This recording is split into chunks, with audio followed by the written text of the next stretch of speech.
今日放假，去飲茶食點心。咦，好多人排隊咯喎！排隊就排隊啦。呢一間唔係酒樓，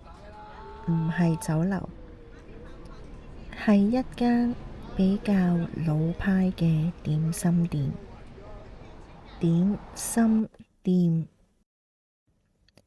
去望下啲點心先。呢一籠係蝦餃，蝦餃好似好好食。仲有啲咩嘢食？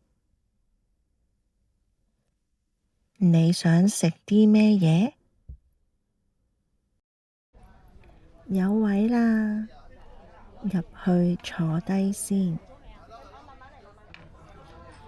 坐低咗，第一件事係洗杯，用熱水將所有碗、筷子、杯、匙羹都洗一次。點解？有冇必要自己洗？其實未必有需要，但係一種儀式感，大家都會咁做。另一個特色係叫搭枱。搭枱嘅意思係同唔識嘅人、陌生人坐埋一張枱。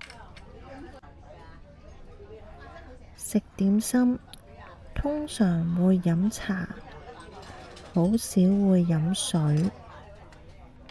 有人幫你斟茶的話，就要用手指敲兩下枱面，意思係唔該晒。如果茶壺冇晒熱水，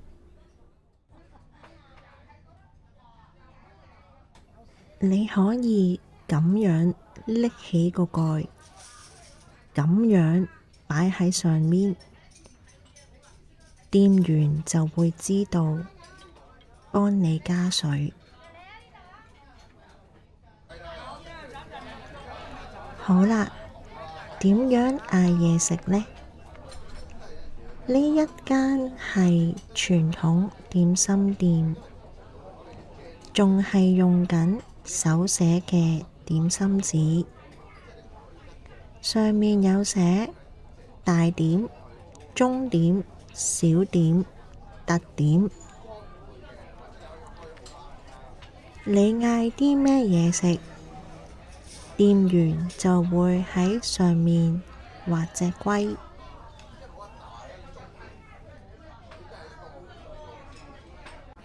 點心車嚟啦，想食乜嘢就拎啲乜嘢。通常搭枱空間有限，唔會一次過拎太多嘢食。通常點心車推出嚟嘅時候，店員都會大聲嗌車上面有啲咩嘢食，例如燒賣、雞扎、排骨飯、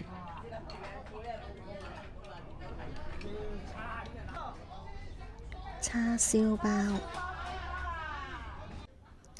唔使驚揸筷子，你唔好揸到咁就得㗎喇。以下係錯誤示範。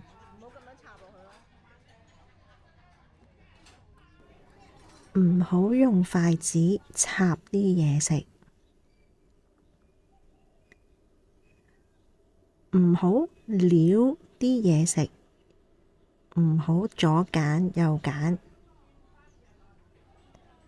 揀啱邊粒就拎邊粒。如果真係夾唔到，可以咁樣吉。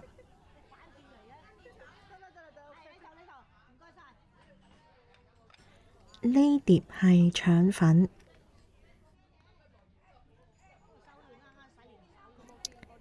有啲點心店係可以即叫即蒸，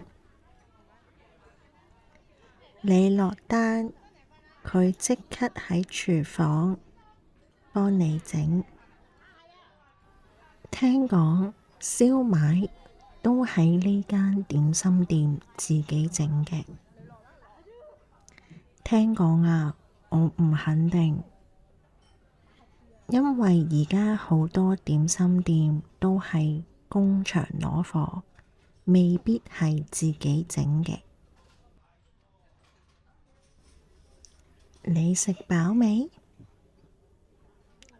我食飽啦，食飽就埋單，因為出面仲有好多人排隊。下次見啦，拜拜。